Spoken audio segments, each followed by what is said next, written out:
till the last day of his life as a practice. Soon we're going to see this practice of it's called the confession of the 35. It's the practice of the 35 Buddhas of confession. And Lama Tsongkhapa, for example, when there was a time in Lama Tsongkhapa's life where he had a tremendous amount of knowledge. He knew Buddha's teachings in such deep detail, but he saw that he was still missing something. He wasn't able to realize certain things that he had. Many things were still conceptual and not direct. And at first he thought he should go to India and find other masters in India. But just to give you an idea, at the time, Lama Tsongkhapa, his spiritual guide, the Buddha of wisdom, Manjushri, would show himself to him. This is one of his masters, and many of his own masters became his own disciples. He started giving teachings at 3 years old. He going to people's homes giving teachings. And when he was 12 years old, he could do the self-initiation of Heruka. And now today, even after 40 years in the monastery, very few people are able to do that. He had an incredible predisposition and knowledge of the Dharma, a very vast and profound knowledge of the Dharma. But even though it was like this, at a certain point, Lama Tsongkhapa said, for me, I need to go deeper. And so speaking with Manjushri, and I like so much this part of Lama Tsongkhapa's life, at a certain point, Manjushri showed himself to him. So it's said that one has a vision. There are different types of visions. There are visions that are kind of like dreams. There are visions that, as if one is daydreaming, almost as if everything else stops and one sees only that. And there's a type of vision where one really sees as if one is seeing another person. And so if someone talked about a vision like this today, they would probably be sent to a psychiatric ward. I think often, if what happened to some of these great masters of the past, if they were to talk about something like that today, I wonder what would happen to them.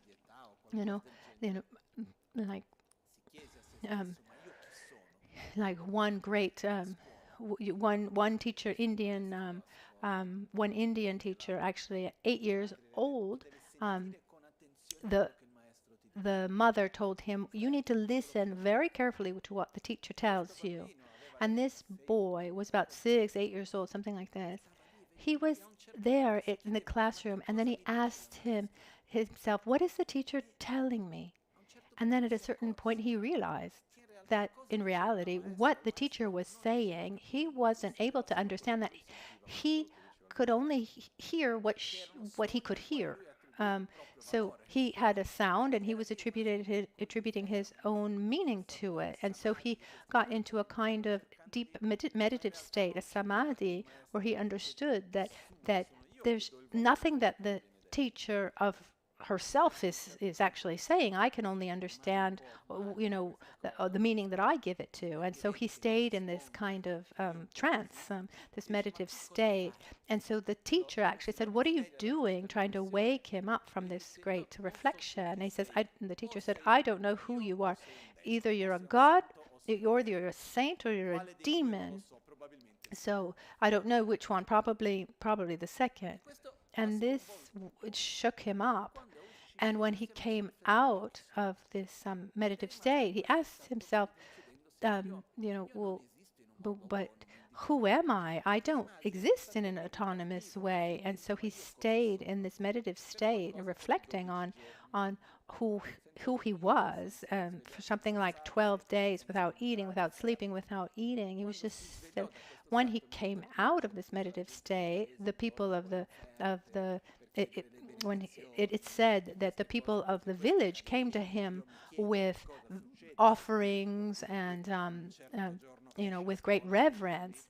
And I asked myself if something like that happened in our society today, even after 1 hour, what would happen? They probably would take the baby to the psychiatrist or the doctor. I'm exaggerating a little bit, but so when we hear certain stories, Lama Ganchen, for example, he had visions that helped him create self-healing, but he says he didn't tell about them too much in detail because otherwise he said people would think he's crazy. So, so I mean, there was a big distinction between being mentally disturbed and then those who were having, sacred visions. So when Manjushri, the Buddha of wisdom, manifested to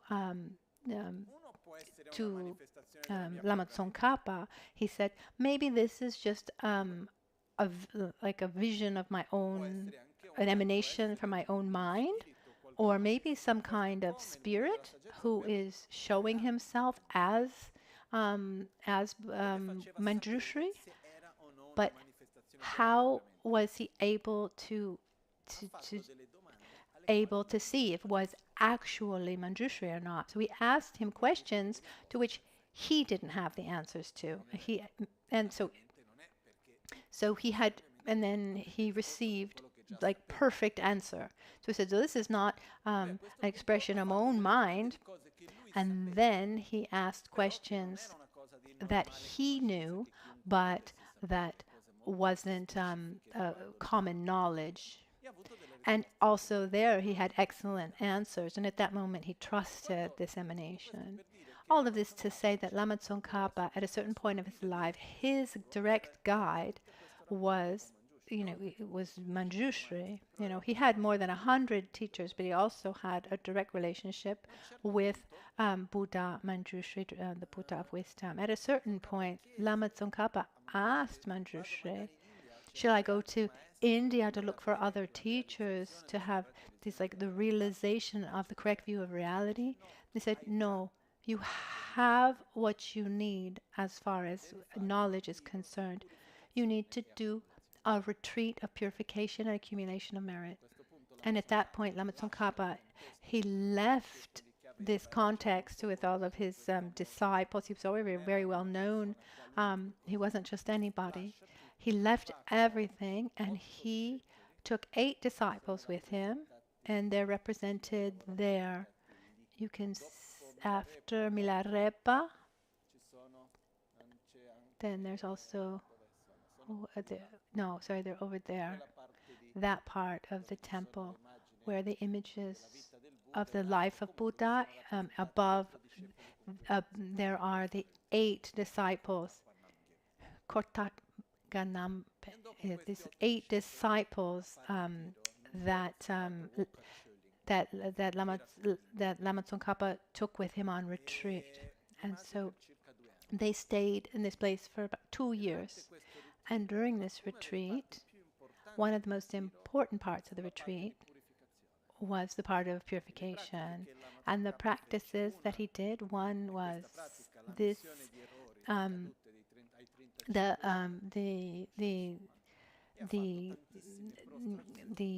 admitting the negativities to the 35 Buddhas of confession, and also the mandala offerings. It's said that when you use a mandala, you use a basis on which you visualize the offerings. You can use, usually it's made of metal, as if it were something like. So then you put also some grains on top, and you turn 3 times outside, and then you some more grains, and then you three times towards you. So there we're taking away negativities, and we're accumulating positive things, because we're stimulating this meridian here at the wrist. And where Lama Tsongkhapa made so many offerings, and he used a stone that was there in the cave, and you can see that it's actually marked where he was doing this gesture. and where he did the prostrations, for example, the floor of the stone floor is marked by all the prostrations he did. It's said that he did more than 2 million, and we complain about having to do 100,000. And he did an enormous quantity of purification practices and accumulation practices. After having completed a part of this purification accumulation practices, he had a dream towards dawn, which is said to be the most important time to have dreams. And he met in his dream all these great masters, Chandrakirti, Buddhapalita, Nagarjuna, and they were there with their texts, and each one gave him one of their famous texts. And when he woke up, he got up and he read those texts, and it said that was the condition through which he was able to realize the emptiness. Just to say that even Lama Tsongkhapa, who wasn't just an ordinary being, to transform something from something conceptual to something profound and deep, beyond just the knowledge and meditation, what did he have to do? He had to purify and accumulate merit. These two parts. So, along our spiritual path, it becomes extreme. These two aspects become extremely important for our own growth. Like saying, it's not enough to have just the good conditions. You need to have also the causes, and causes need to be created, accumulated. So I've seen the last practice here, which is the puja fuoco of the fire puja of Vajrasattva. My teacher, who was a great exemplary practitioner, so it was difficult to find anything negative about his actions. Every day he did the 4 main practices of purification following the Galupa tradition. So the confession of the 35 Buddhas of confession, the practice of Vajrasattva, the practice of Vajradhaka, and there's a 4th practice that is not done that often. I've received the transmission. Tamsik Deba is called. Anyway, these are the most well-known purification practices. And my masters, I saw that the greater level of correct conduct and development, the more emphasis they put on purification practices. Instead, when if someone feels like they know,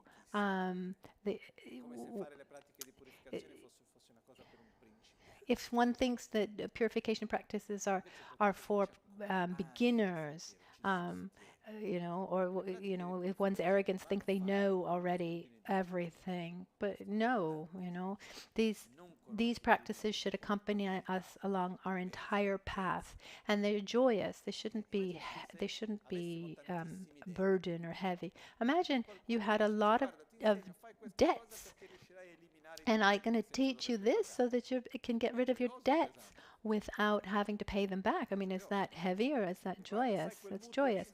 That mortgage that you have, come here, do this, that, and the other, and then you don't need to pay that mortgage anymore.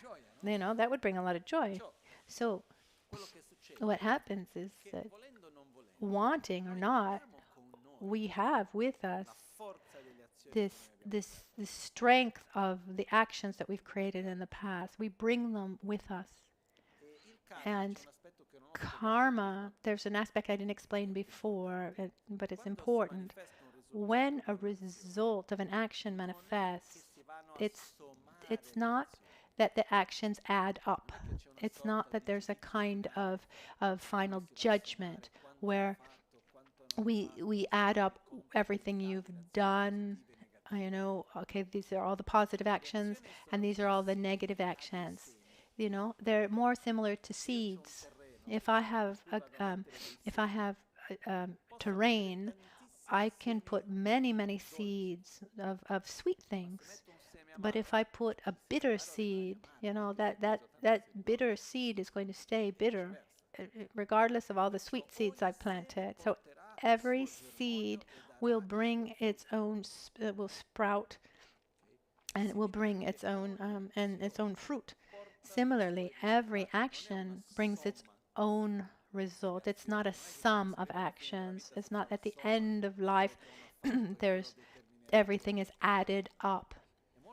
It's much more similar to seeds that are planted, and according to the condition, you know, one condition's ending, a new one is beginning, according to that seed.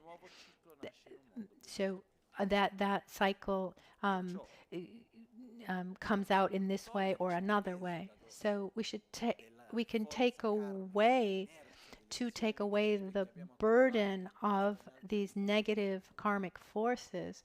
We can do that through these purification practices that are joyous, and they also are what it's also necessary to take away this weight to be able to generate higher mental states. Because, and for sure, something somewhere we have these. So we purify what has been, and we take the commitment to not repeat certain dynamics when we direct ourselves in this present moment. So now, how do we do these practices? How can we purify on a practical level in our daily lives? Let's remember that it's never too early and it's never too late. And another important aspect is that there is no negativity that cannot be purified. There are two stories in Buddha's life that are very important that talk about this. One is called Gyalpo Makyaja. It's this king. Makyaja is his name. The king who killed his own parents before becoming king. He killed his own parents and then became king. And at a certain point, he regretted deeply. He realized that he shouldn't have killed his parents. And at that point, there's the whole context of why he killed them, how, etc. If we look at the story well, it's more of a euthanasia than a homicide. But anyway, he did take their lives. And then when Buddha talks about the immediate reactions, these are negative reactions. The heinous actions are so heavy that it's a way of saying, it's not a certainty, but they can bring immediate negative results.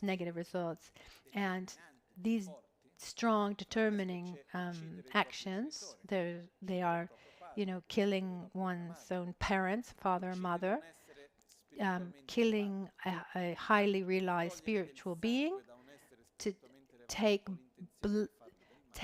blood from a highly realized spiritual being with the intention of hurting him or her, or creating division in the Sangha. These are the 5 heinous actions. So in this case, he killed both. He killed his father and mother.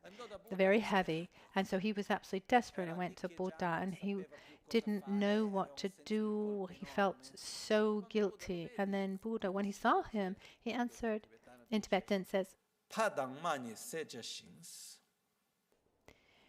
which means the father and the mother are to be killed. What? And he was very perplexed. This was the Buddha said so. And then he relaxed a little bit. And that sense of guilt, he let go of that sense of guilt. He started listening, following Buddha, and he started, and he started following his teachings. It's not that he went to said, instead of telling him that he did one of the worst things he could ever do, and he did it 2 times, that there was no help for him whatsoever. What he did was he welcomed him, and then gradually he began to understand that once I learned the whole. I can't remember the whole verse, but what he said is that once he understood that when he said the father and the mother are to be killed, what he meant was attachment and anger are to be abandoned, killed, and then understood that Buddha really welcomed him, because otherwise he would have taken his own life. He would have committed suicide in that state that he was, and he was able in that lifetime to purify his negative karma and get out of samsara in that life, to reach a state of peace. So in this sutra it said that any negative action can be purified. Another example is Angulimala. Angulimala killed 999 people in his life.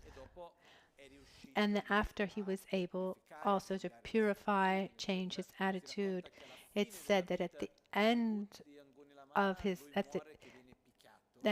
life he was beaten up, who actually were the children of those who he had killed, and they had recognized him and then they kill him. But it's explained by Buddha that he was at peace. He was able to get out of his inner cycle of suffering, but he still had these actions that had not fully ripened, but it was just a very, very small part of what could have happened. But the fundamental point here is that there is no negativity that cannot be purified. There is no attitude. There's nothing that there's nothing that someone can do that someone says, oh, here there's no hope to purify. No, everything. There's nothing that cannot be purified. So following the 4 powers of purification, like we discussed this morning.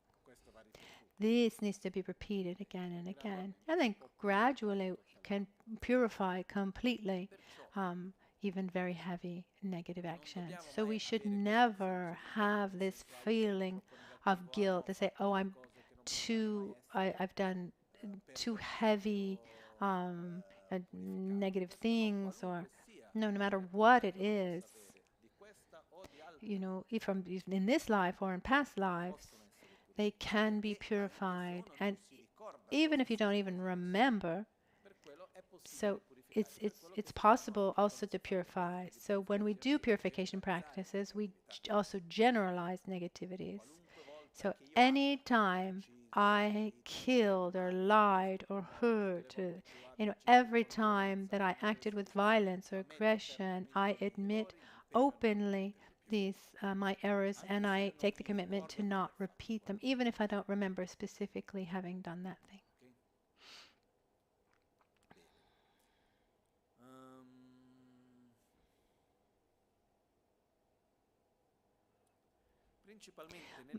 In the purification practices, they're divided between to to those that are part of sutra and those that are part of tantra. But it's important that both practices, of both sutra and tantra, they all have the 4 powers of purification. So there's the basis, there's opposing attitude, compassion, love, refuge. We openly admit the error or mistake. We take the commitment to not repeat it, and then we do something to generate the opposing energy. And then what differentiates them mostly is what we actually do. But at the basis, there's the changing of the attitude and the commitment. This is what's important. So this helps us all to generate these attitudes, these practices too. Because our speech directions our mind, and sometimes we forget things, it's not always easy to remember everything all the time.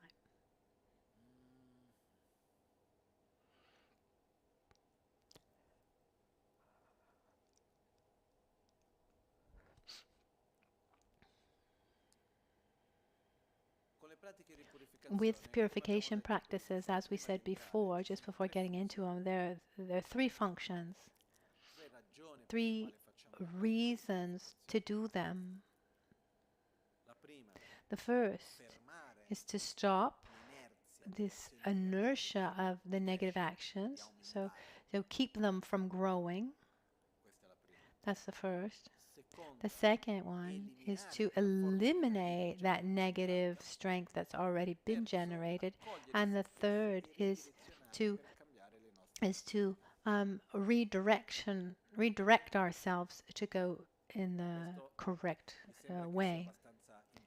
And I think this is all very important, even if we have in our culture,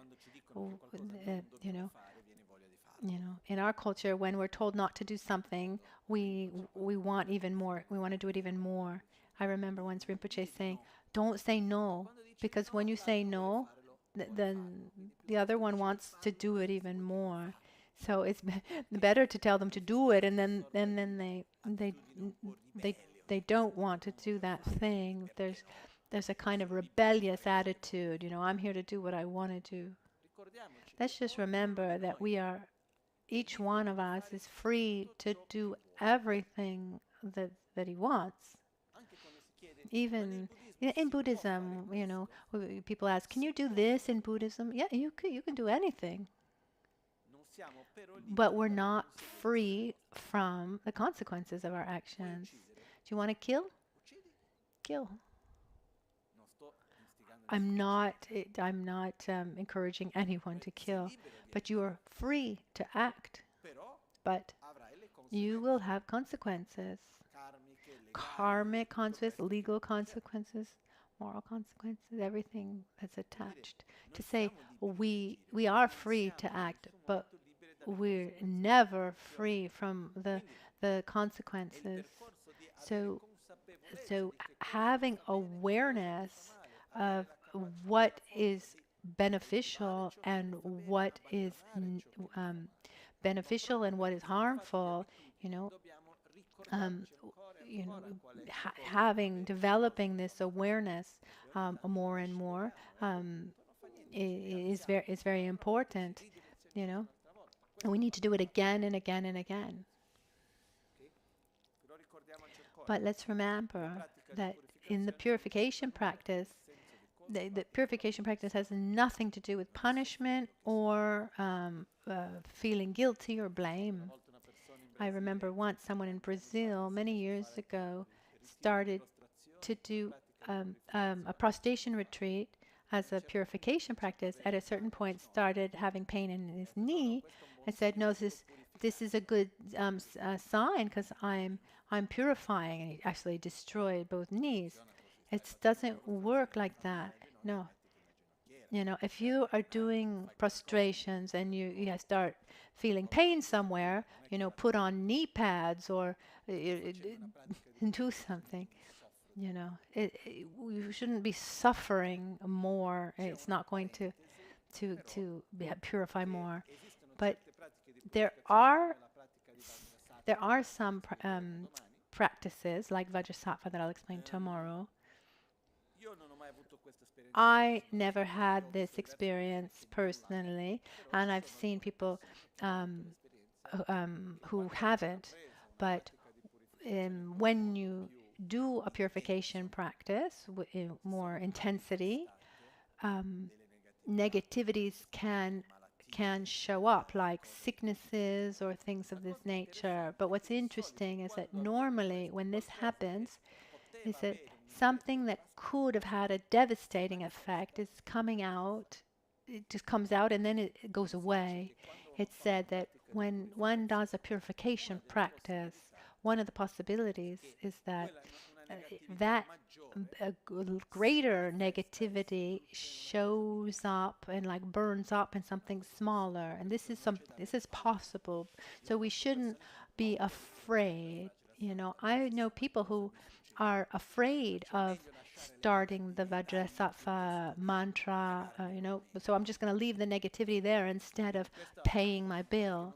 So we shouldn't have this type of fear. I say this because it's something that comes up, I've seen before. I'd say, let's begin now. Let's see the first of the three, which is called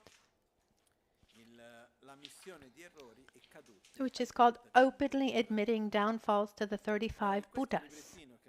In this little booklet that we prepared some time ago, the first part are the preliminary practices. The preliminary practices come as a basis of purification. As we said before, to do the purification, we need to have this solid foundation: love, compassion, bodhicitta, and refuge.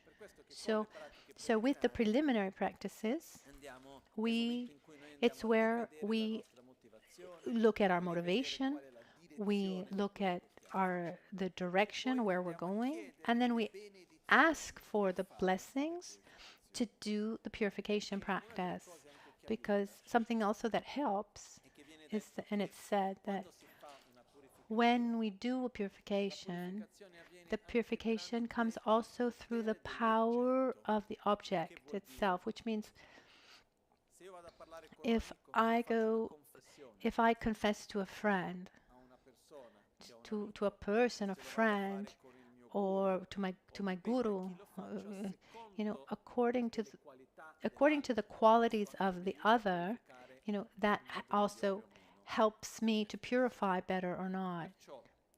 So when we do the practice of openly admitting our downfalls, this admission of our errors, it's important that it's not just with ourselves, but we also admit to others. So it's different. Like if I go to anyone, oh, you know, I made this mistake, you know, oh, okay, well, at least I told somebody. Or if I go to someone I greatly respect or love, the experience is different. So here, it's said that the best place, so going to our guru is actually the best for openly admitting our mistakes. So you don't have to physically go, but do it in visualization.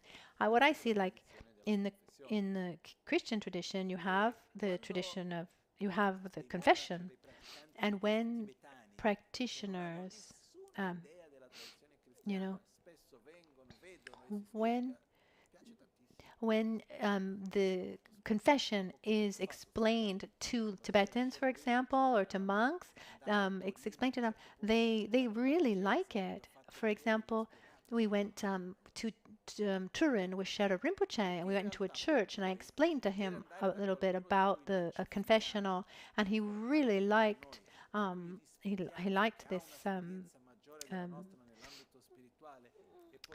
this idea, because being able to open our hearts and openly admit our errors is very important. I mean, I can't speak in the name of the Catholic tradition, but in Buddhism, we openly admit in front of someone to, it's the first thing, and then to be able to start the purification has nothing to do with feeling guilty or being punished.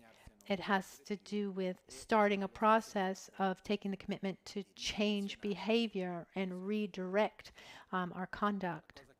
So I repeat it one more time and then I won't say it again.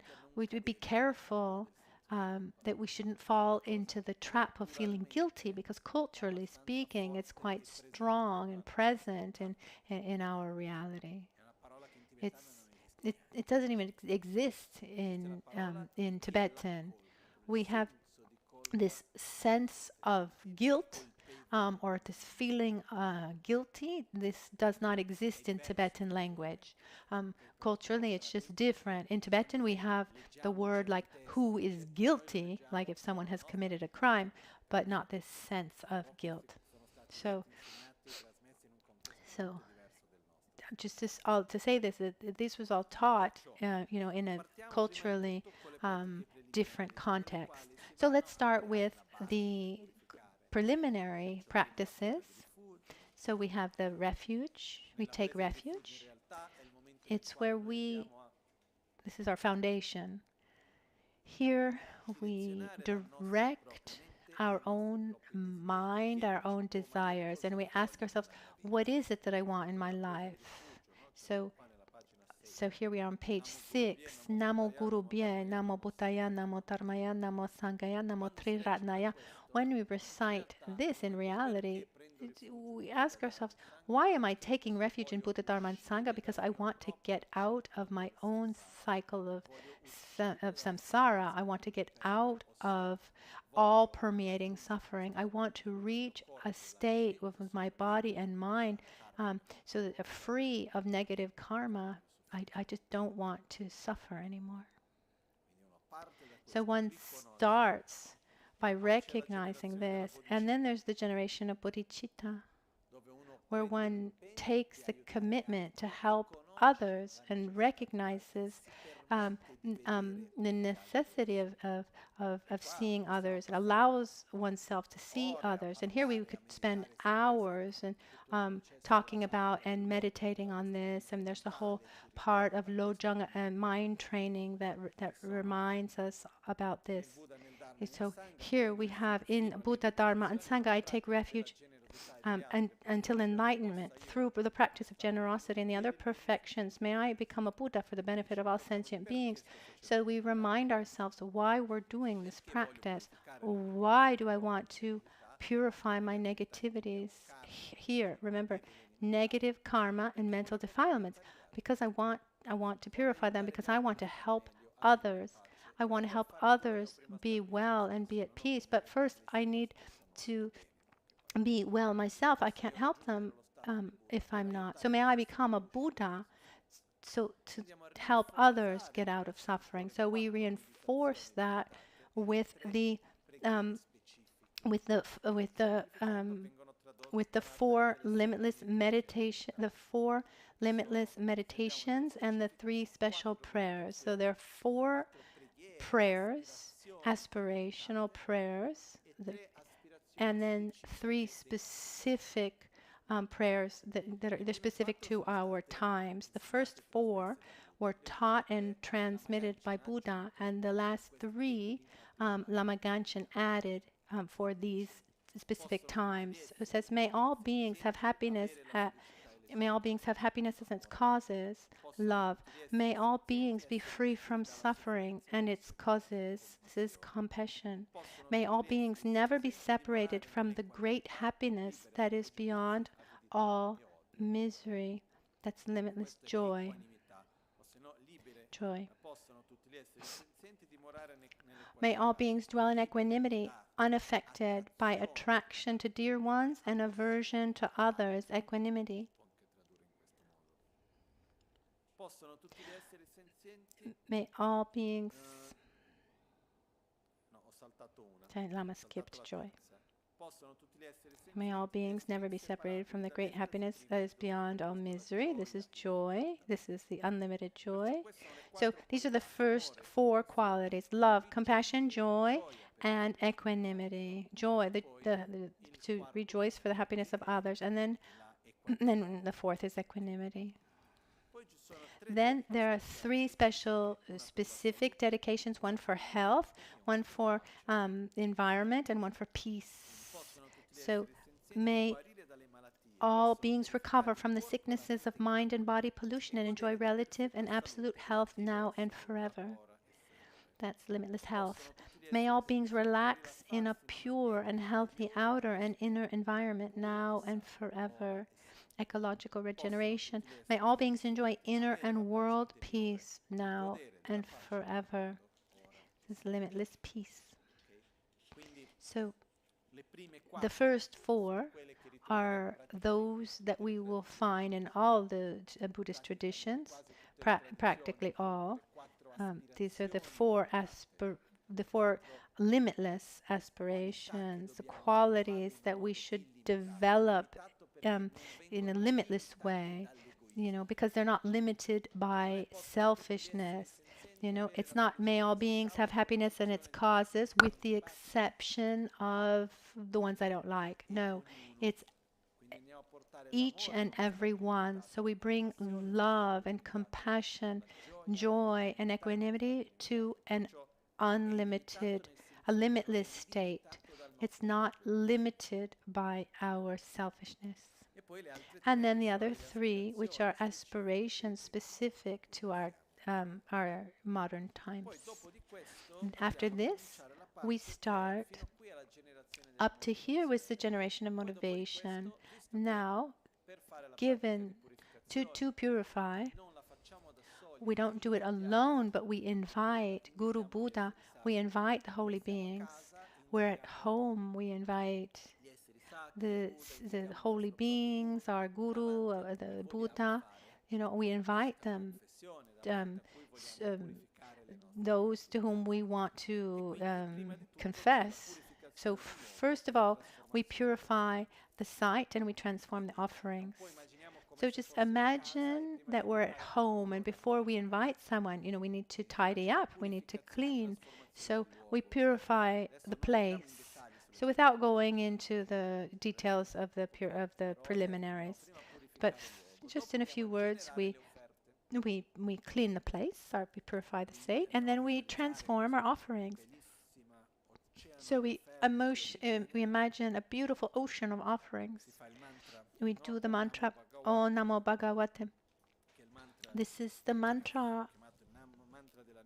This is the cloud of offerings. We imagine this ocean of offerings, and we express the power of the truth, where we say, so may all of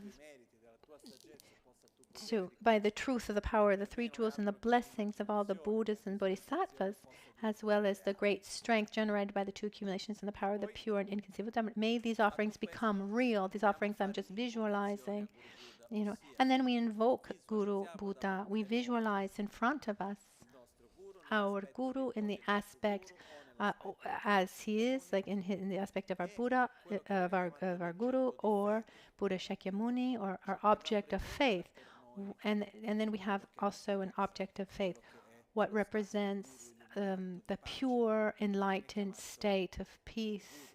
This is Guru Buddha, the Buddha that's inseparable from our Guru. So we visualize Guru Buddha. The simple way is to visualize him in the aspect of Buddha Shakyamuni, or in the aspect of our own Guru. If he's in the aspect, so it can be in the aspect of Guru, in the aspect of Buddha Shakyamuni inseparable from our Guru, or in the aspect of our Guru inseparable from Buddha Shakyamuni. So we can have very complex visualizations or simpler. I like the simpler one, Kundu Norbuluk, which is the jewel that encapsulates all everything holy. So it's very complex. I mean, if you want it, you can make it very, very complex visualization. Once I was in Tibet and I was receiving teachings, and I saw one of his older disciples who was doing a retreat, and he came to ask questions. And my master just stopped the teachings for a minute. This disciple entered and said, it's going to be quick. Just, okay. So I asked him, should I leave? He said, no, stay. So he started asking him questions. Asking him questions about the merit field, this complex visualization.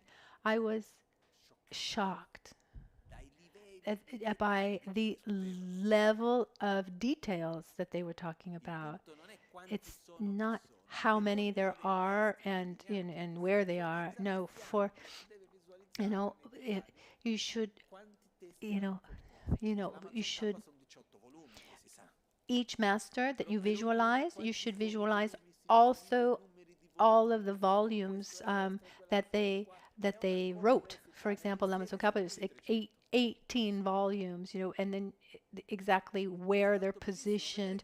It was beautiful to see that there are still those who are able to do such detailed visualization. I prefer to visualize one well. And Lama Ganchen often would say, let's just set aside the complicated visualizations and focus just on the simple ones, So visualize Guru Buddha in the simplest way possible. And this reminds me also, a few years ago, I was together with Rinpoche, and it was a very important moment for me because I asked him what I should do the day that he dies, and so I've told this story before, but I just take advantage to, since I touched on the topic. He gave me answers that at the time I couldn't understand. I asked him, who should we call when you die? Which monks and lamas should we invite? And he answered, well, anyway, when I die, you won't be able to invite anybody. And I thought, what? I mean, I'm so pragmatic. I was thinking, what? And he said, no, there won't be the conditions. And then he told me what to do. And he said, he said,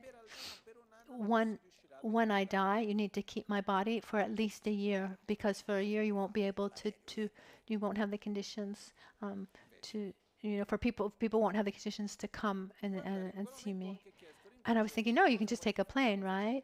And then I asked him, should we make many small stupas, or,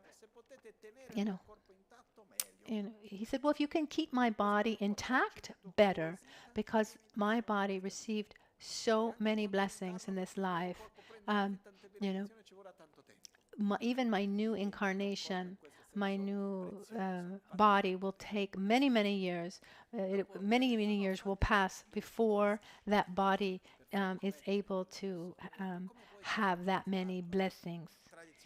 And then I asked him about the statues, like normally when we represent a master is in a statue, it's in the form of a pandita, like with the monastic forms and the hat, etc., or in a mahasiddha aspect, like with the tamburo in the hand, or in the with the bone ornaments and the bell.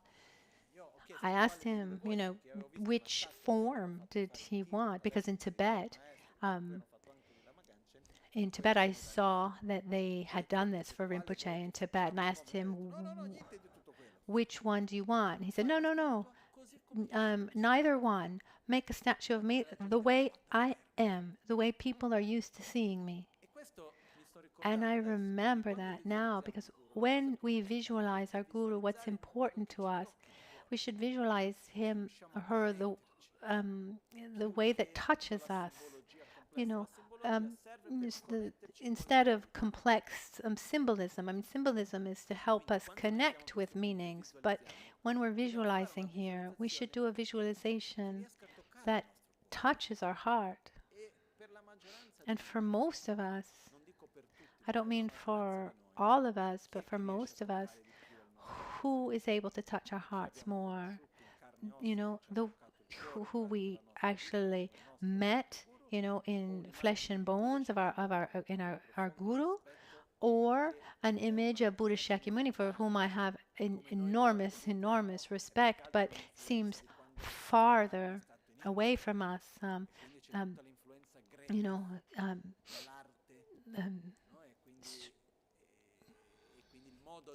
and the way he's even the way we represent Buddha, it comes also from this Greek influence that came. So it seems far maybe to us. What's important is what touches our heart, what's close to us. And imagine that we are in the presence of someone with whom we can only be sincere with, to be in the presence of someone that we would never be able to lie to.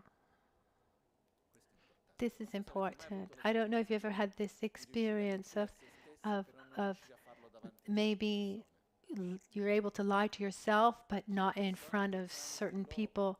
There's some people that through their presence or the relationship you have, their qualities, that one is not able to be anything but profoundly sincere. So when we're in the presence of special beings like our guru, you know, they're like a mirror, and we're able to see ourselves even better. You know, could be one's own mother, father, or another person. We can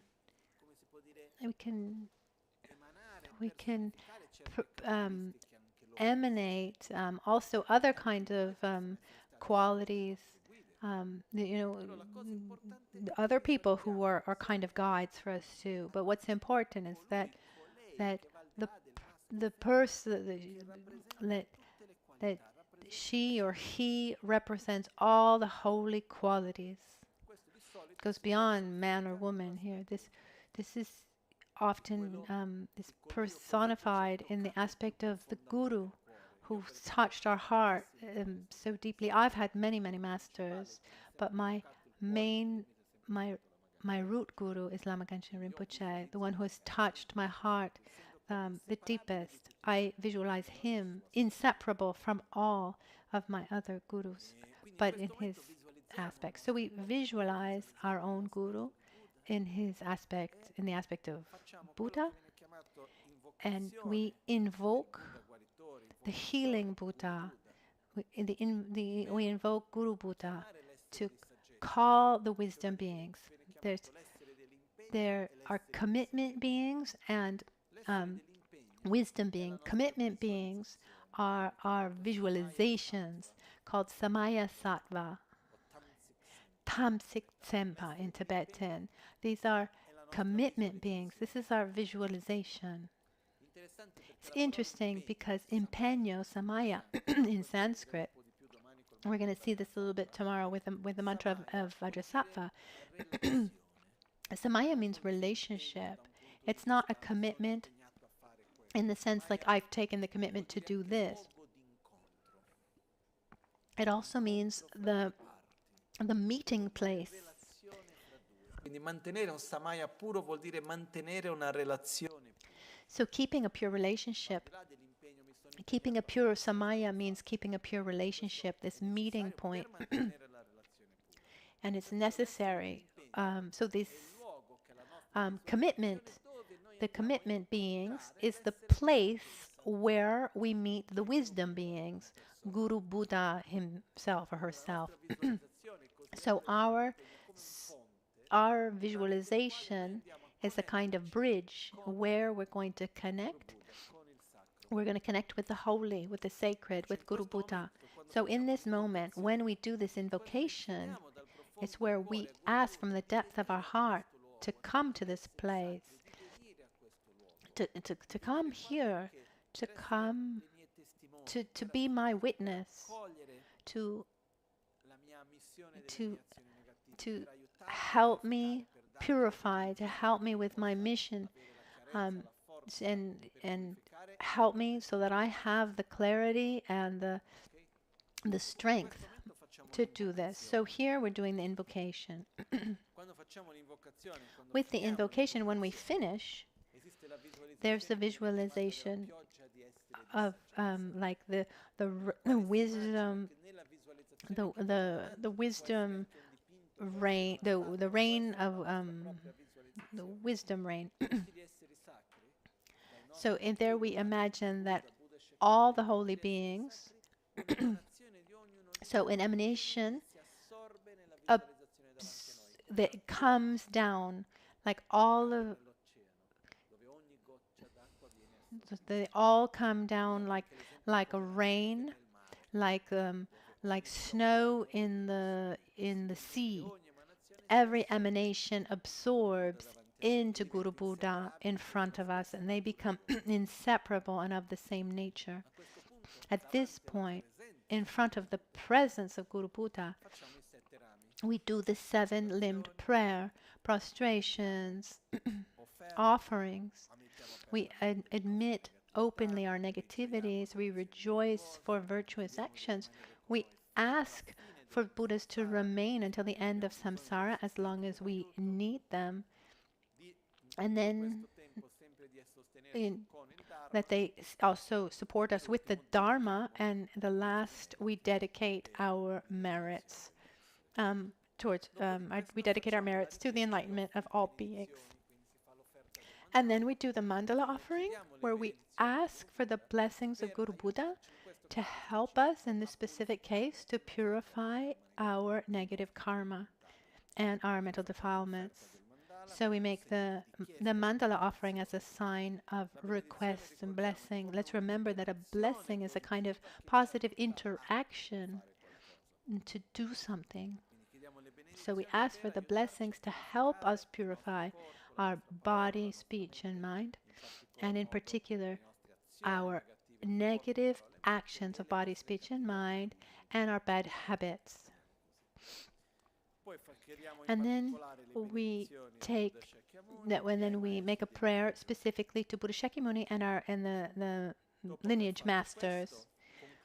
Then we conclude this with page 18 and 19. There's a request to become one nature with the Guru Buddha.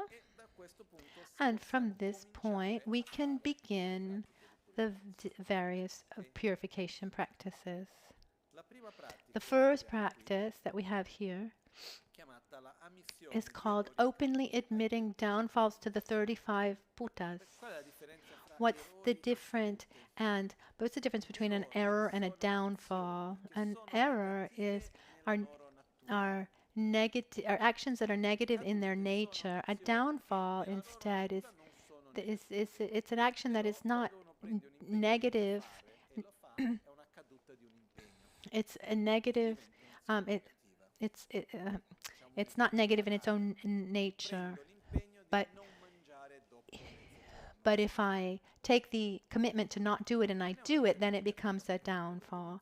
Like, for example, if I take the commitment to not eat after noon, it's not negative to not eat after noon. But if I take that commitment and then I do that, then it's a downfall. So that's the difference between an error and a downfall. So when we take specific commitments,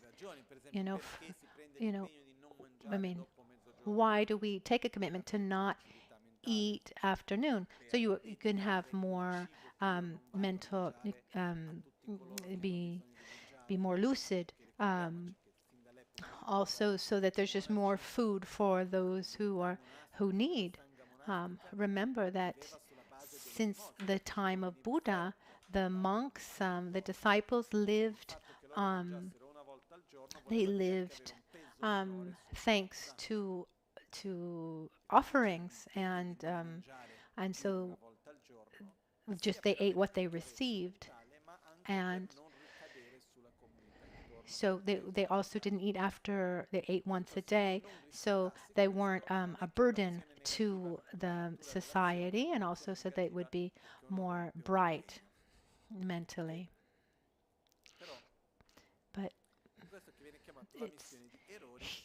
that's so when we say error, we mean negative actions like killing, stealing, lying, using speech like with violence, actions of body, speech, and mind that are done with jealousy and envy, anger, just forms of violence that are generated. These are in the category of errors. So if I've, you know, whether I've taken the commitment to do it or not, if I do an action, a negative action like this, it's going to have a negative ramification. Sometimes here I've avoided using the term confession because even though it could fit well, it still gives us the idea. It's still linked to Christian tradition, or and there's nothing wrong with that, but it could come with a value that has nothing to do with the Buddhist tradition. So I prefer to use just different terms because we're openly admitting, with joy of being able to take ourselves in our own arms and redirect our conduct. So the way this text is recited is the way Lama Tsongkhapa received it and transmitted it. I received it from different masters. I've received the transmission from many masters. So before we do it, I'd like to transmit the oral. I'd like to give you the oral transmission. So, because I received it from my masters and they received it from theirs, all the way back to Lama Tsongkhapa, who received it from his own masters. And this goes all the way back to Buddha Shakyamuni, a long uninterrupted lineage, something that's very important. It's very important to have also an oral lineage of transmission. So now I'm going to give you the transmission of this text, this tool that we have. So openly admitting downfalls to the 35 Buddhas. So now imagine that above me, there's my Guru, Lama Michel Rinpoche, above him, his masters, all the way to Lama Tsongkhapa. From Lama Tsongkhapa to Buddha Shakyamuni, we imagine this flow of light that goes from one to the next, heart to heart, and then to my heart, and then to the heart of each one of you. I received this transmission and I'm sharing it with you. I'm going to do it in Tibetan, is the language that I received it. And here we have the translation in our booklet.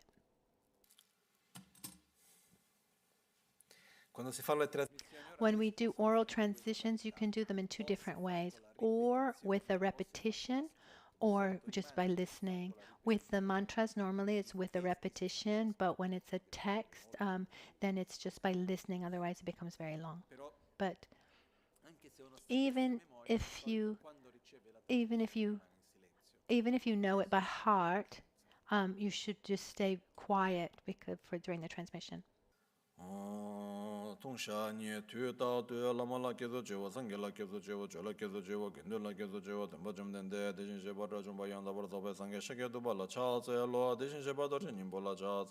Deshin sheba dojo nimbo yarab to jumbala cha zelo, deshin sheba rinje virula cha zelo, deshin sheba luangi kyabola cha zelo, deshin sheba pawala ta pawa dela cha zelo, deshin sheba pekela cha zelo, deshin sheba rinje mela cha, deshin sheba rinje dawala cha zelo, deshin sheba tuan tenyola cha zelo, deshin sheba rinje dawala cha zelo, deshin sheba tima mebala cha zelo.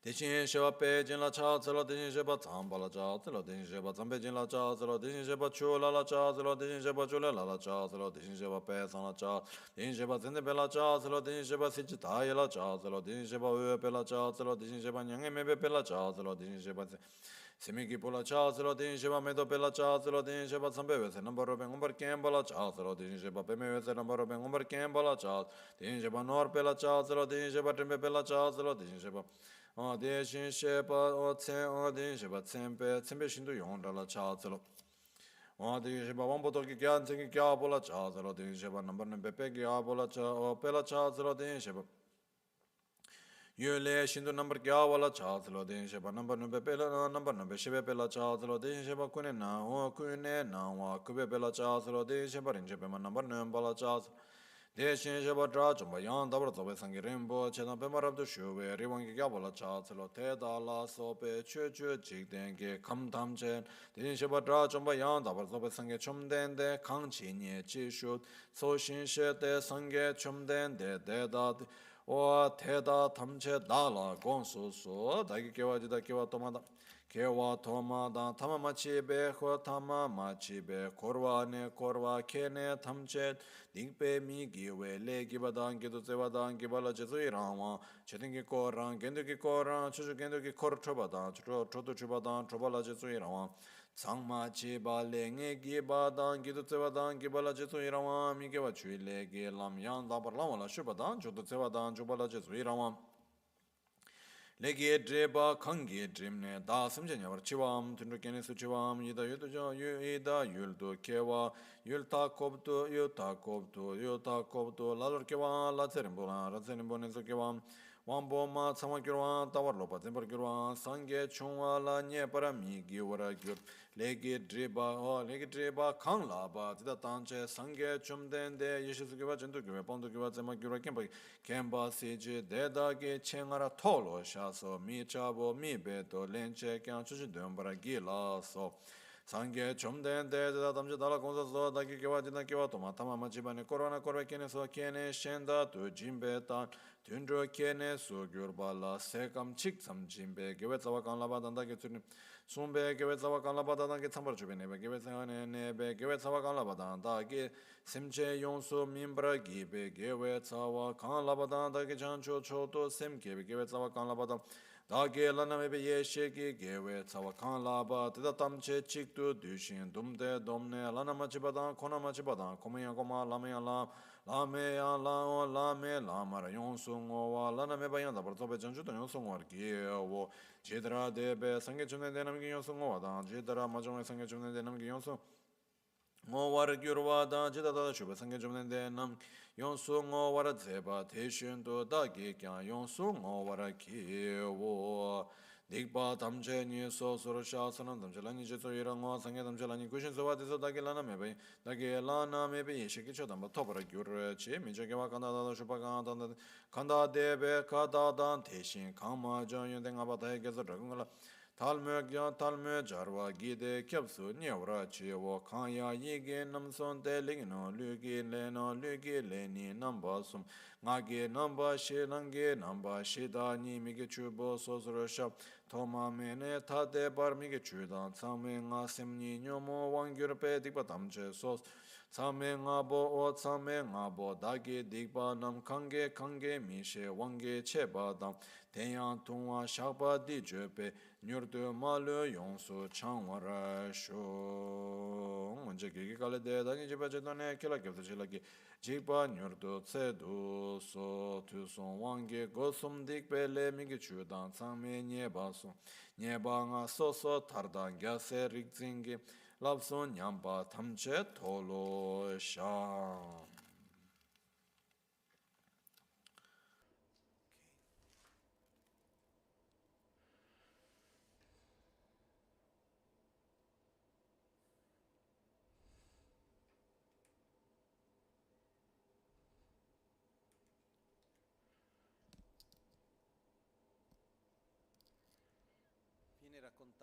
It's said that when we begin something, the intention with which we begin something important marks then influences then what comes after. So it's really important that when we begin something that has value, we should generate a good motivation. And when a being begins his path towards enlightenment, the attitude really marks that path. And when one reaches enlightenment, that motivation, that intention is a quality that's particularly marked.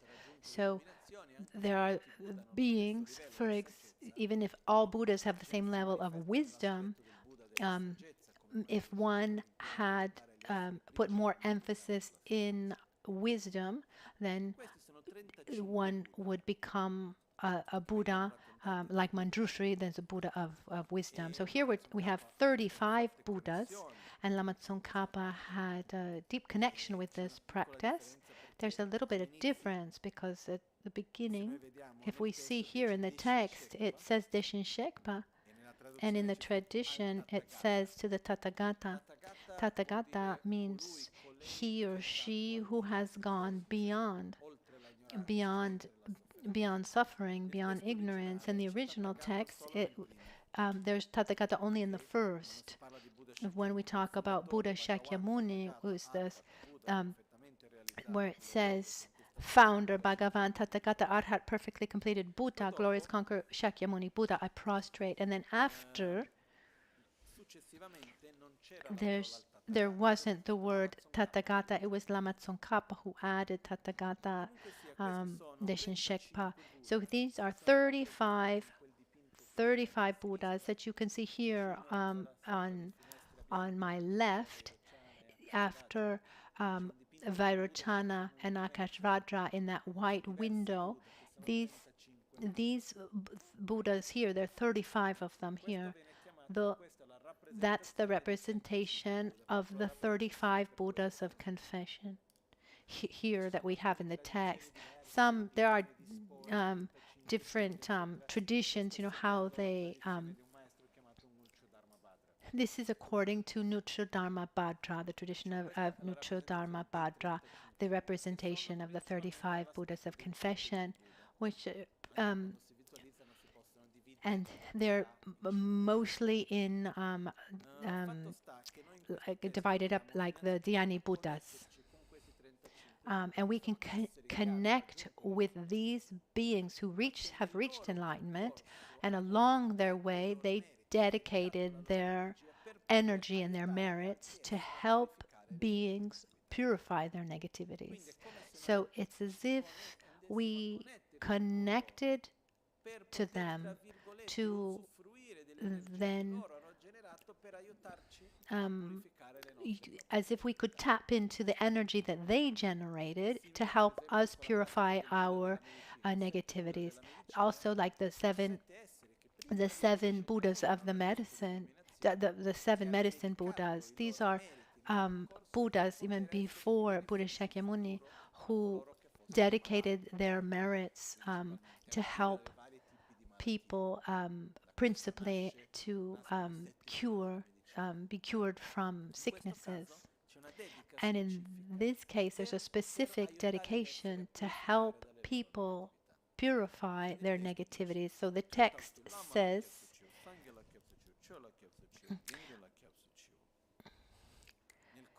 throughout all times, Dutaktu, throughout all times, I take refuge in the Guru. I take refuge in Buddha. I take refuge in the Dharma. And I take refuge in the Sangha. We're not going to get into details about that. So that first part, we take refuge. Then we start praising Buddha Shakyamuni to the founder, the one who guides us, the founder, Bhagavan. Chomdende. The Bhagavan means he who was able to, he who is victorious, who has been able to destroy the enemy. Chompa would actually be Chompa. Tompa Chomdende Deshin Shekpa Chomchen Yag Dakbar. So to the founder, the one who teaches us from the beginning, who guides us, Buddha Shakyamuni Bhagavan Chomdende, who destroys the enemy, who has the victory over ignorance and suffering. Tathagata, the one who has gone beyond ignorance. Arhat is also the one who's been able to eliminate ignorance and the imprints of ignorance, the victorious one. These all mean the same thing, but they make reference to an enlightened being. So Buddha, perfectedly completed Buddha, glorious conqueror, Shakyamuni Buddha. So even Buddha means this, Shakyamuni. Buddha Shakyamuni, I prostrate. To the founder, Bhagavan, Tathagata, Arhat, perfectly completed Buddha, glorious conqueror, Shakyamuni Buddha, I prostrate. So glorious conqueror, victorious one, victory over one's own mental defilements. Buddha Shakyamuni, I prostrate to you. And now come the names of the 35 Buddhas.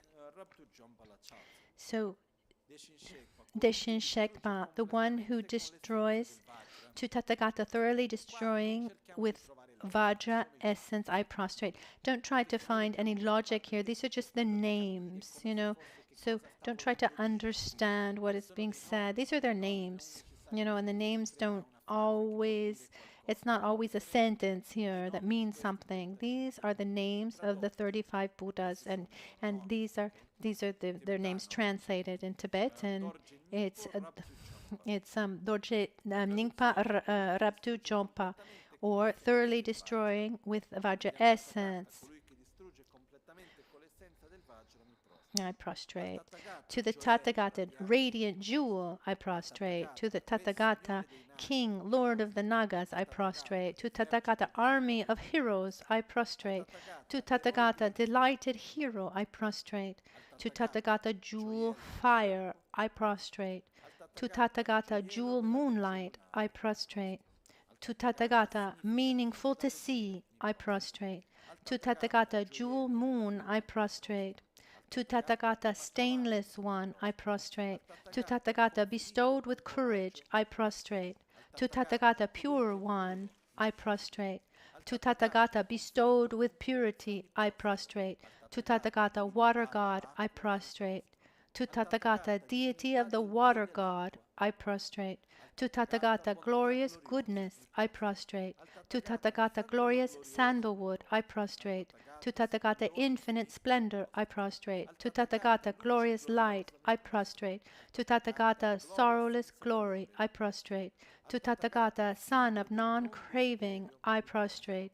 To Tathagata, glorious flower, I prostrate.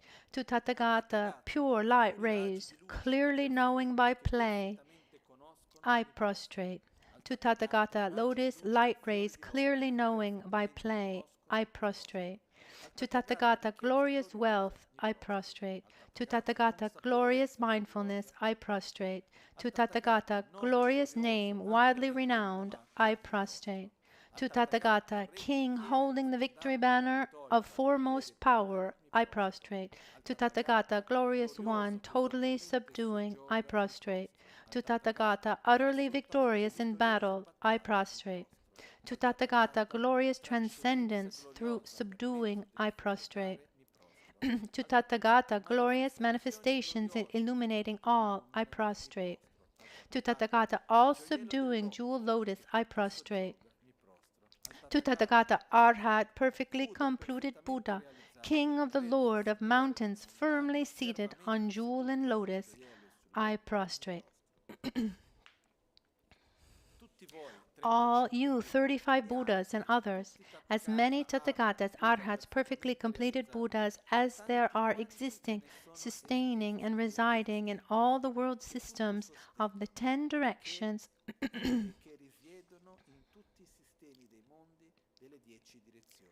all you Buddha Bhagavans, please pay attention to me.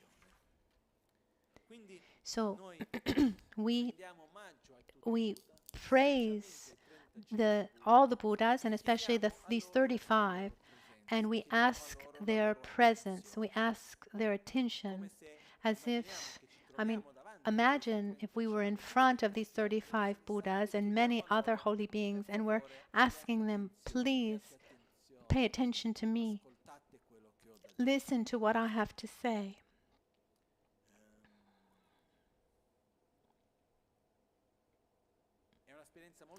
It's a very strong experience when one goes in the presence of someone who is important and one asks for them to pay attention to you. Because if you're in front of someone very important who doesn't have a lot of time, and then I ask them to pay attention to me, it means that I need to do something important too. It's not that I say, okay, pay attention to me, and then I just, pick up my phone. No. It means there's something really important there. So we invoke Buddha Shakyamuni and the 35 Buddhas of confession and all the holy beings, our own guru, and we at least, if we can't visualize all of the 35 Buddhas of confession, we should at least imagine that they're there, and ask them to pay attention to us, to listen to what we have to say. And at this point, we begin the part where the text is, it helps to guide our thoughts, but it's a request more than a prayer. Tama machibe korwana korwe kene tamchetu dikpe mi gibe le giba dan gitu tselwa dan giba la jesu irawans chetengi kora gendongi koram gen chochu gendongi kor choba dan chodu chuba dan choba la jesu irawan sangma chiba nge le giba dan gitu tselwa dan giba la jesu irawan mi gewe chui le gi lamyan da bar lawan la shuba dan chodu tselwa dan choba la jesu irawan le gi tiba kange dimne da simche nyawar chiwa tunjo kene su chiwa yita gi yultu kewam yutakoptu lalor kewan latserimbo nesu kewam wambo matsawar gyurwan tawa lokpar zimpar gyurwan sangye chungwa la nyepar mi gyurwa gibe legi dripa kangla pa deda tamche sangye chomden degi yeshe su gyurwa chentu gyurwa pantu gyurwa tsema gyurwa kempa sikpa dedargi chenga tolo shasos mi chabo mi beto lenche kyang lenche kyang domba gibra gila so. In questa esistenza, in this life, in all the states of rebirth in which I have circled in samsara throughout beginningless lives, so means from this moment and all my past lives, all the lives that I had, all the places that I've been in, all the contexts in which I found myself, all the whatever negative actions I've created, made others create, or rejoiced in the creation of. There's a little error here in the translation, he says in the Tibetan. It says, I never read the translations, but here we have. So what am I openly admitting? The negative, everything that I've done, the things that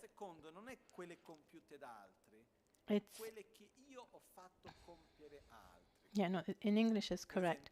The ones I've created make others create. So if I've killed or made others kill or rejoiced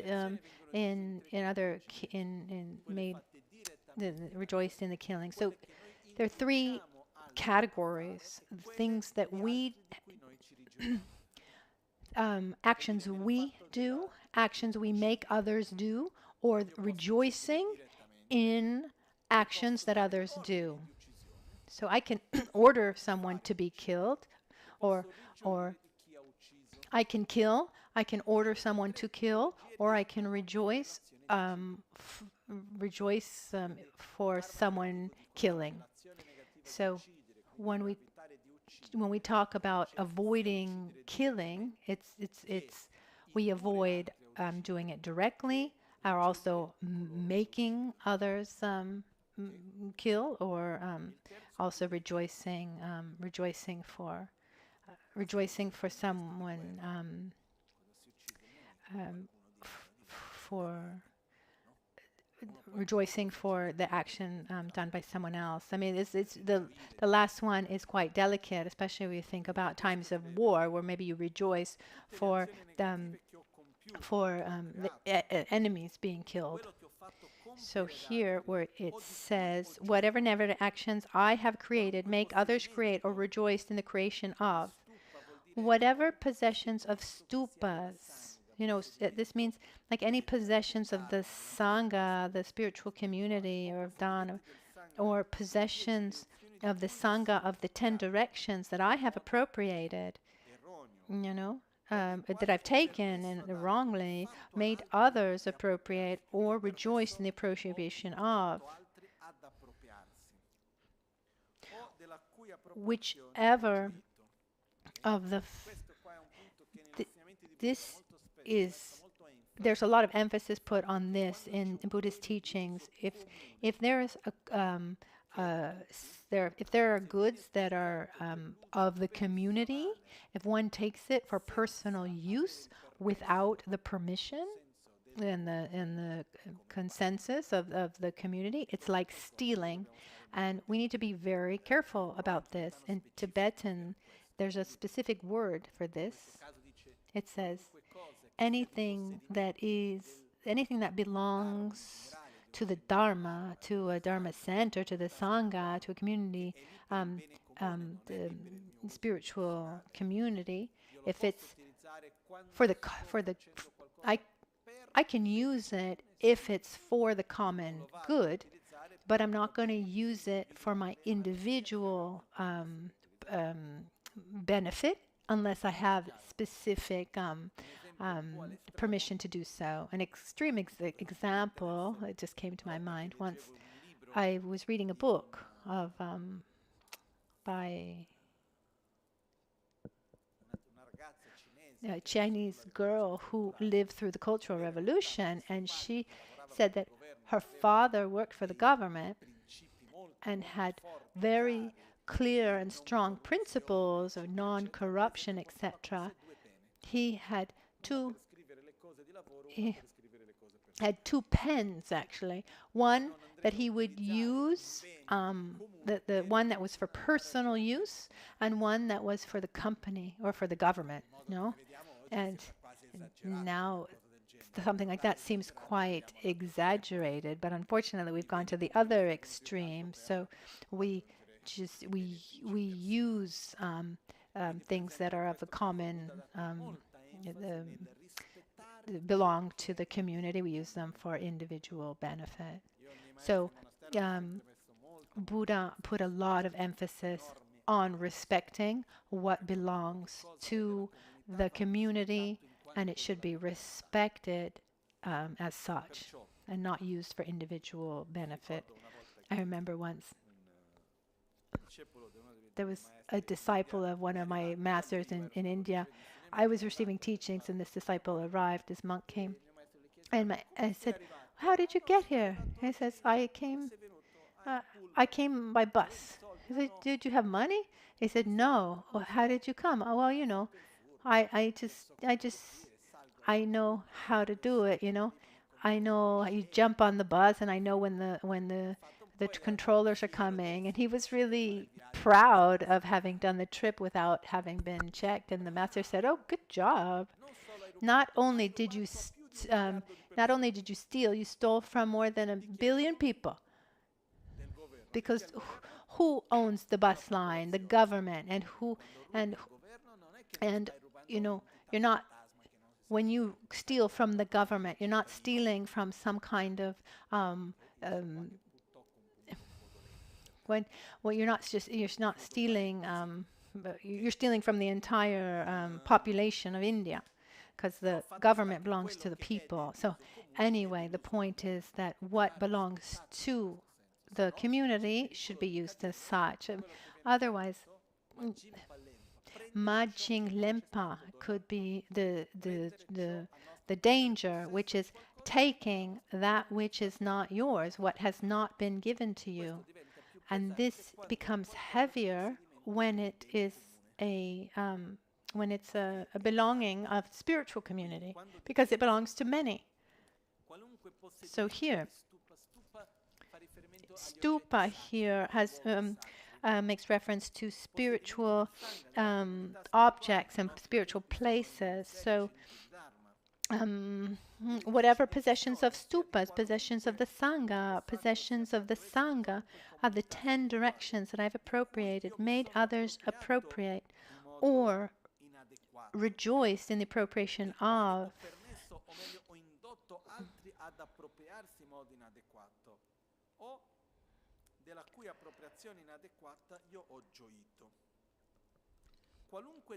whichever of the 5 actions of immediate retribution I have done. These actions of immediate retribution, those are the ones I talked about before: killing one's own father, mother, a holy being, an arhat, a bodhisattva, or to draw blood with the intention of harming a spiritually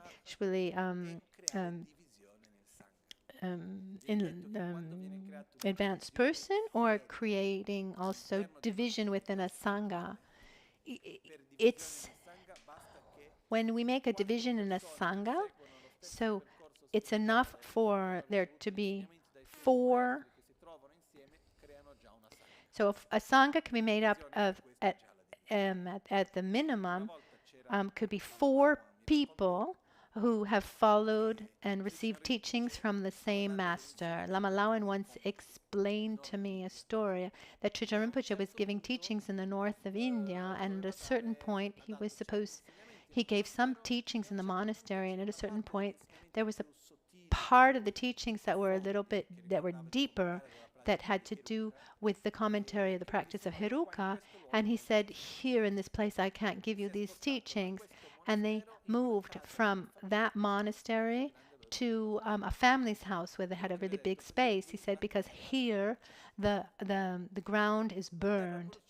Burned ground means that in the physical place where a strong division in the Sangha comes, then it's said that land is burned in the sense that realizations cannot grow. It's the opposite of a blessed place, let's say. So creating division in the community, in the spiritual sangha, is very serious, and that's why Buddha added it. He added it to this group of actions of immediate retribution. It's a way to. They're actions that when they're done after death, one immediately goes to a realm of more suffering. So it's not said that it's like that, but there's actions that if they're not purified, the results are very heavy. So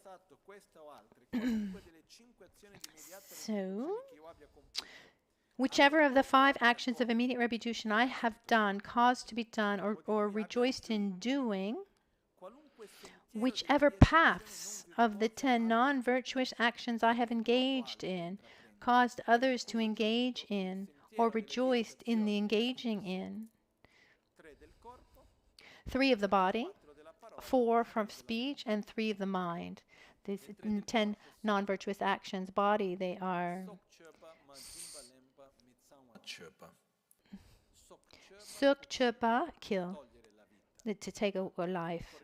Remember that killing, or it's killing makes someone kill or rejoice in the killing of. So killing, then we have stealing, taking what has not been given to you. The third is having um, a wrong having wrong sexual conduct. So it's not about moralism or what you can do, what you shouldn't do, but the it's sexual conduct has great power, to do good or to do bad, depending on how it's used, and it's something that should be. This energy should be respected. If it can be used positively or negatively. So they explain it like a snake in a tube. It can go up or it can go down. It can't get out in the middle. The type of energy, if it's used in a positive, virtuous way, it can bring a lot of good. If it's used in a negative way, it can bring a lot of negativity too.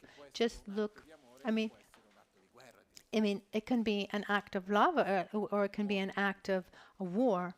And at the basis, for me, when we talk about sexual misconduct, is in our Western language, we give this definition of lust, which is the lack of consideration for the dignity of one's own object of desire, which means I'm not taking into consideration the needs and the desires of the other. I'm using the other as an object to satisfy my own desire.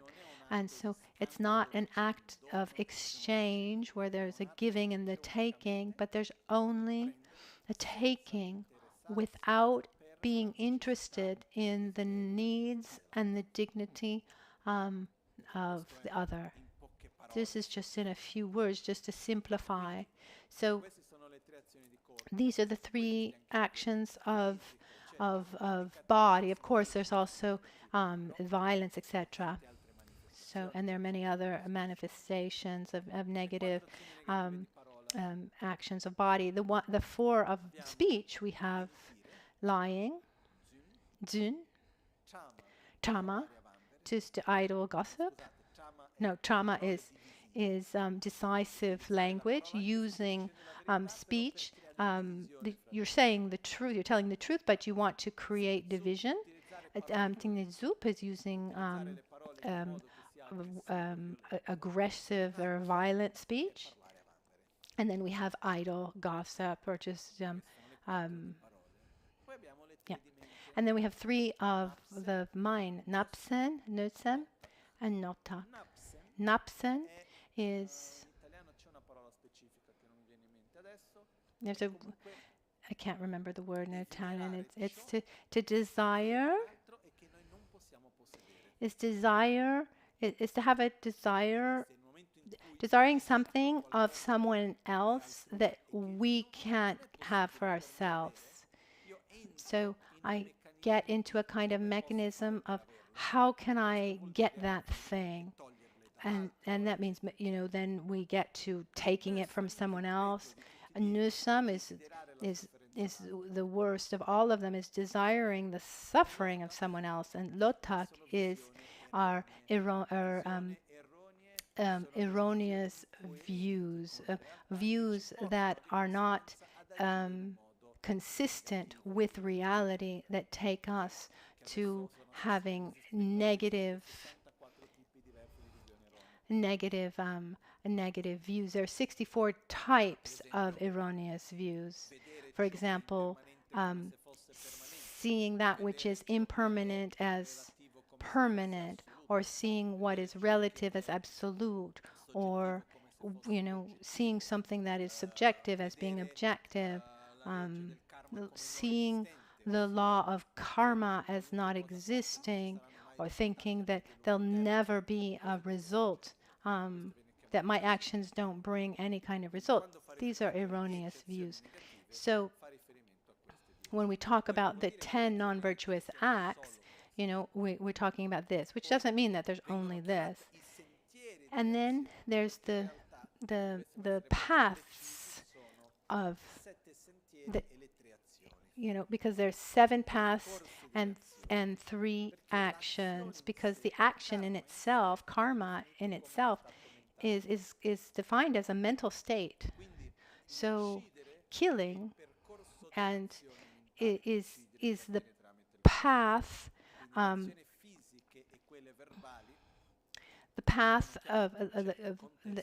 the mental state that takes you to that action.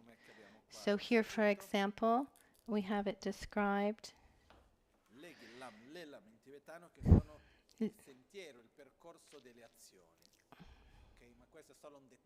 These are just details, because here we have the terms, which is the paths of the 10 non-virtues. We talk about the paths. So whichever paths of the 10 non-virtues, whichever paths of the 10 non-virtuous actions I have engaged in, caused others to engage in or reject in the engaging of, in just a few words, engaging in any of the 10 non-virtuous actions. Whatever I have created, being obscured by these karmas, caused me. Whatever I have created, being obscured by these karmas, causes me and sentient beings to be born in the hell realms, in the animal realm, or in the preta realm, or in irreligious countries, or as barbarians, or as long-life gods, So when we say here, so places that are far from the Dharma, or places where there's no spirituality. So irreligious countries or barbarians, it's the same thing. Maybe people they're non-civilized, let's say. Instead here our most civilized places are incredibly barbaric. But here we mean where there's no spirituality, where there aren't teachings, where there aren't people who follow a spiritual path.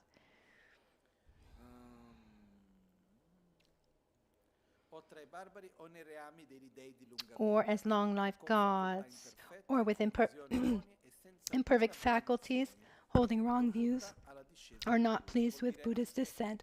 Nascere in un luogo dove non ci sono insegnamenti, non ci sono esseri che ci possano guidare. Like being born somewhere where there aren't Buddhas to guide us. But here, when it says,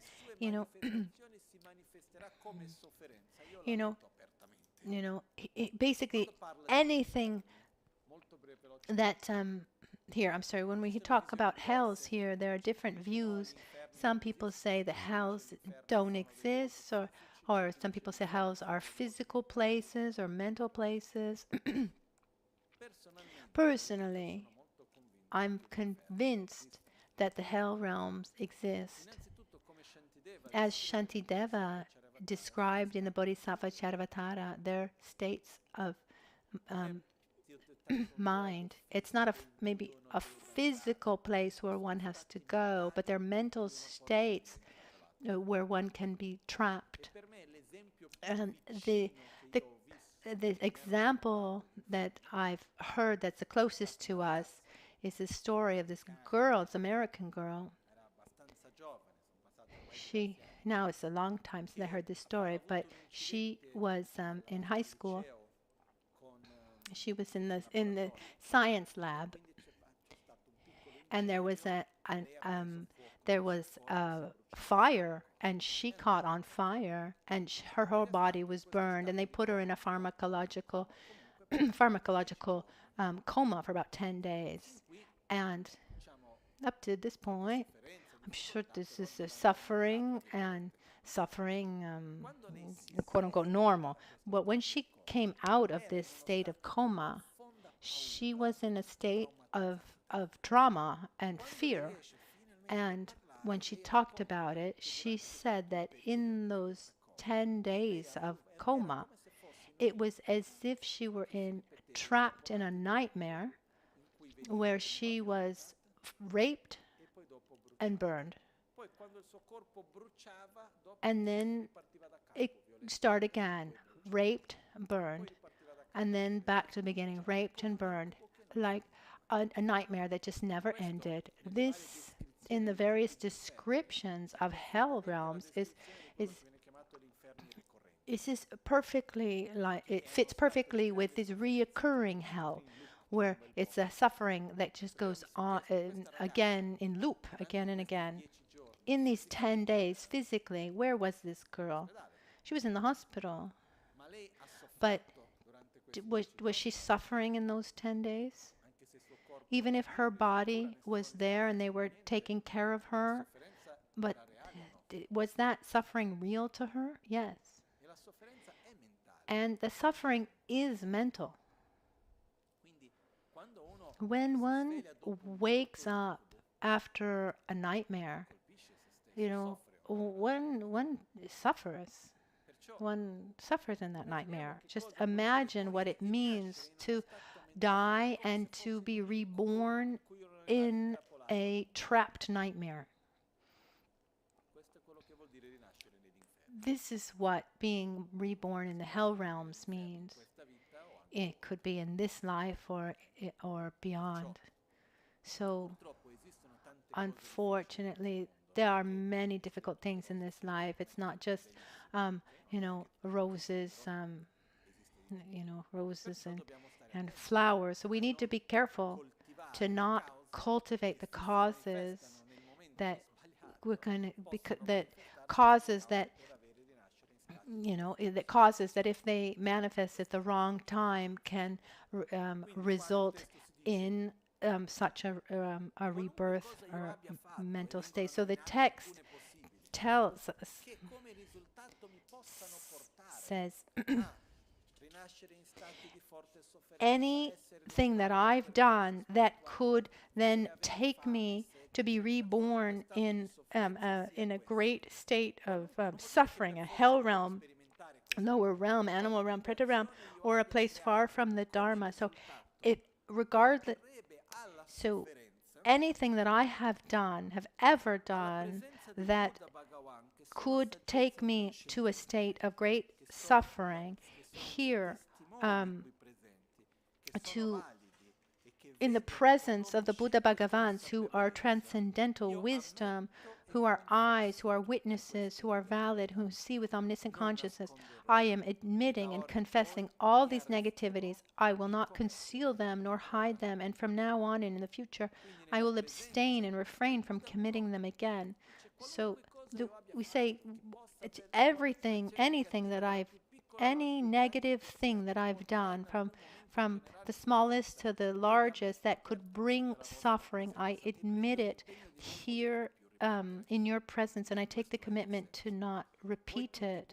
You, all Buddhas, Bhagavans, please pay attention to me. In this life and in all other states of rebirth in which I have circled in samsara throughout beginningless lives, whatever roots of virtue I have created by generosity, even as little as giving just one mouthful of food to a being born in the animal realm, whatever roots of virtue I have created by guarding morality, whatever roots of virtue I have created by following pure conduct, whatever roots of virtue I have created by fully ripening sentient beings, whatever roots of virtue I have created by generating bodhicitta, and whatever roots of virtue I have created by my unsurpassed transcendental wisdom, this correct vision of reality, all these assembled and gathered, combined together, I fully dedicate to the unsurpassed, the unexcelled, that higher than the high, that superior to the superior. Thus, I completely dedicate to the highest, perfectly complete enlightenment. So I admit openly all the non-virtuous actions that I've ever done, and I commit to not repeating them. And all the virtuous actions that I've done, I dedicate them to all beings and to enlightenment, so that I can help all beings, just as the previous Buddha Bhagavans have fully dedicated, just as the future Buddha Bhagavans will fully dedicate. And just as the presently abiding Buddha Bhagavans are fully dedicating, like that, I too dedicate fully. I confess all negativities individually. I rejoice in all the merits. I urge and implore all the Buddhas to grant my request. May I receive the highest, most sublime, transcendental wisdom. May I realize more than receive. Il testo della confessione dei 35 Buddha finisce con la parte che dice allo stesso modo anch'io lo dedico completamente. And it ends with an I dedicate it to. The following parts are verses that repeat the same thing, and traditionally they're repeated to put emphasis on it. So, but in here they're in verses.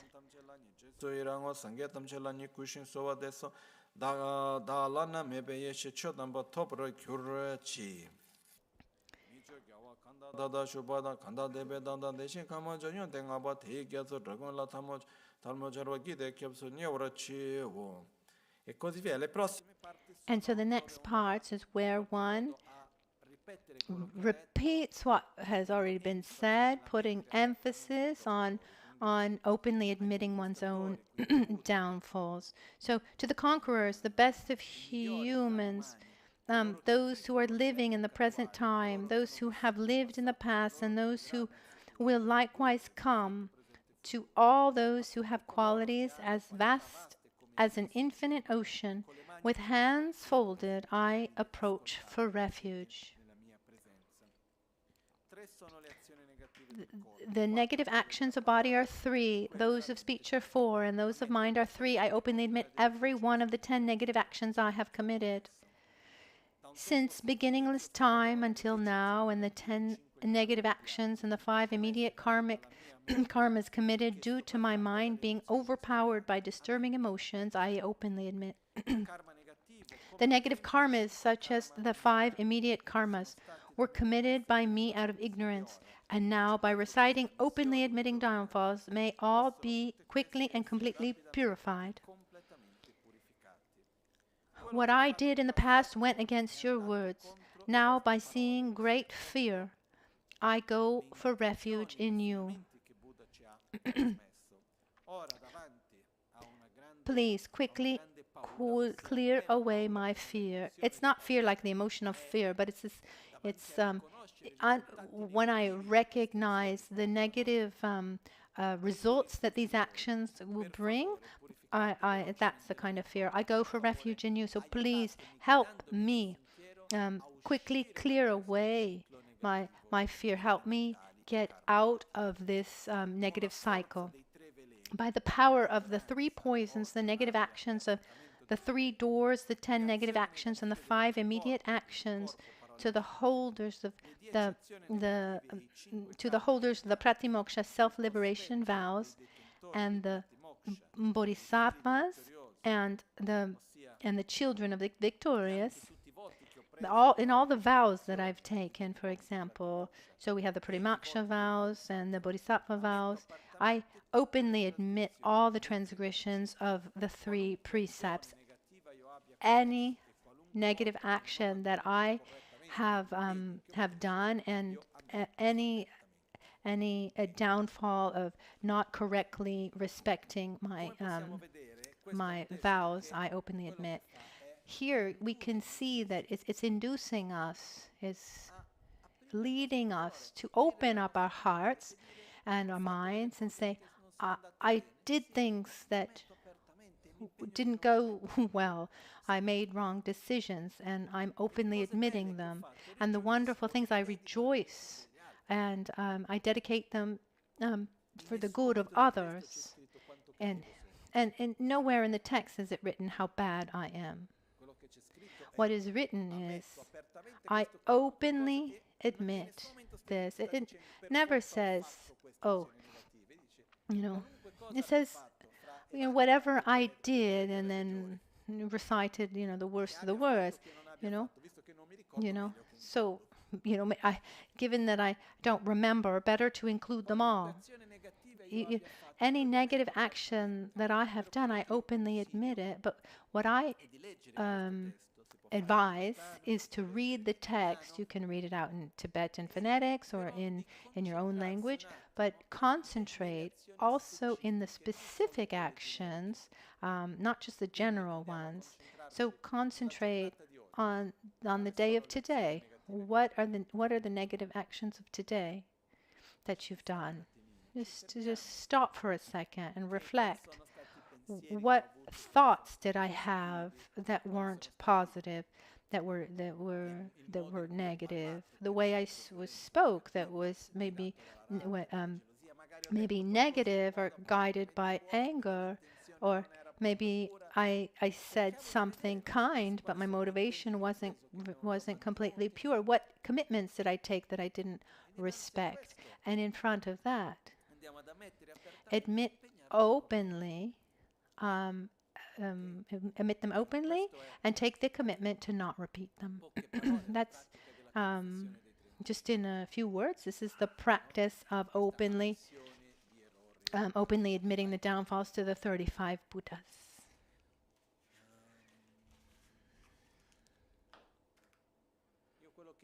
I invite you to have your own experience.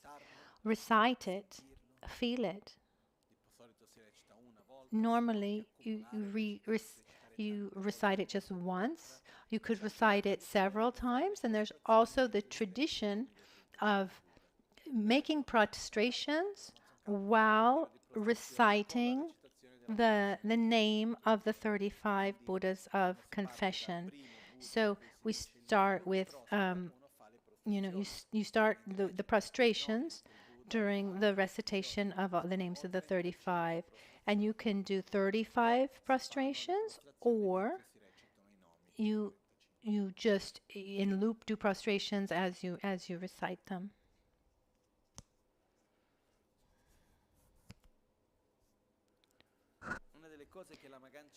Something that Lama Ganchen often reminded us about was, I transmit the Dharma to you, but you need to have your own experience. Rinpoche would say, I don't want to impose and tell you how things should be done. I give you a tool, and you check it out for yourselves. This tool has been used for centuries with great results, and we need to experience it for ourselves.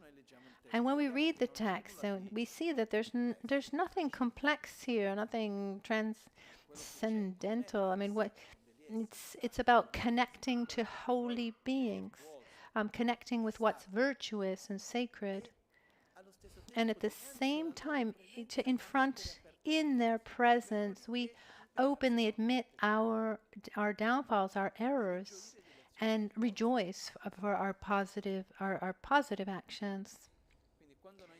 So when we ask ourselves how you purify, I mean, the basis is easy. We can also complicate, but the basis is easy. Tomorrow we'll look at the practice of Vajrasattva and the practice of Vajradaka. They're very simple, actually, but they're based on this. That's why first we do Tungshak, which is translated as openly admitting the downfalls to the 35 minutes. Before doing the practice of Vajrasattva, it's good to do this because it's already directing us. It reminds us, I need to admit the negative actions, rejoice for the positive ones. So one could also add this recitation to the preliminary prayers, or even in the Guru Puja. There's a part in the verse, I think it's verse 35, where there's the part of the confession where we admit our negative actions. There you could also stop. There's just one verse. You could also add this, or during the preliminaries, or in self-healing, or in the 7-limb prayer where we make a confession, then we could do this practice. So I invite you today to, you can take a walk, you can relax, so sit down, so lie down, but take a moment to reflect on your actions of the day, and and and see, you know, and then say, okay, this action that was not virtuous, this action and any other non-virtuous action, I admit it, and I take the commitment to not repeat it. And then we dedicate also what we did that was positive, that, and then any other positivity.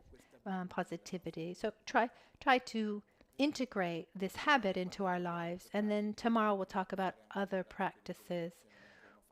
You can also do the purification practice as you take a shower, for example. Even in our daily lives, you can integrate the practice into your daily life. But but you can do, even if you do the purification practice in the shower, it still needs the 4 powers. You need the the basis, regretting, promising not to repeat it, and then doing something to counteract it. I'm going to remind you that today after dinner, there's tonight after dinner, there's a director, friend of ours, a friend of Lama Michel Rinpoche, who made a film that was. It was a film. It was filmed here in the Val Grande forest, and it begins. It's in the theater now. It begins with Lama Ganchen in the movie, and he's projecting this film tonight after dinner, and we'll probably do it in the Taragompa. That's it for now. It's time for the final dedications.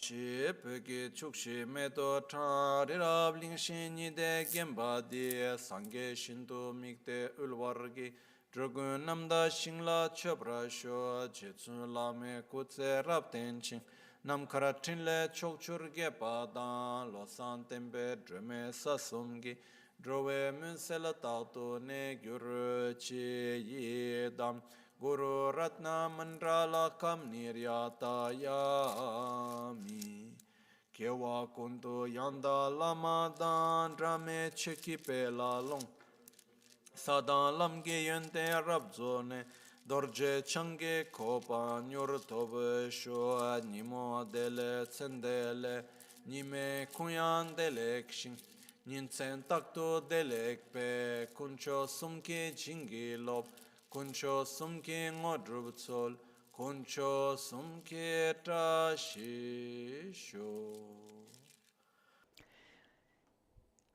At dawn or at dusk, at night or midday, may the 3 jewels grant us their blessings. May they help us to achieve all realizations and sprinkle the path of our lives with various signs of auspiciousness.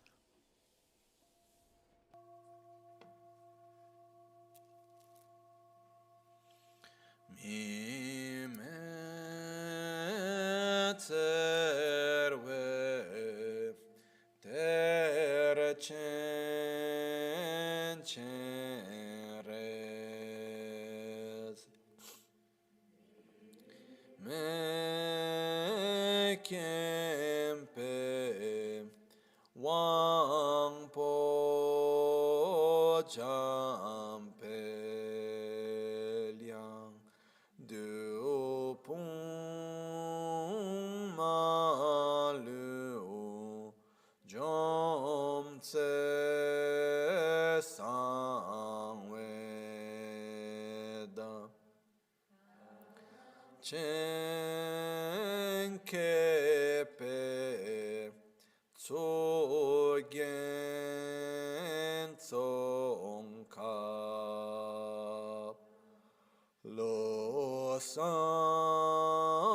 trakpe shabla asolvade.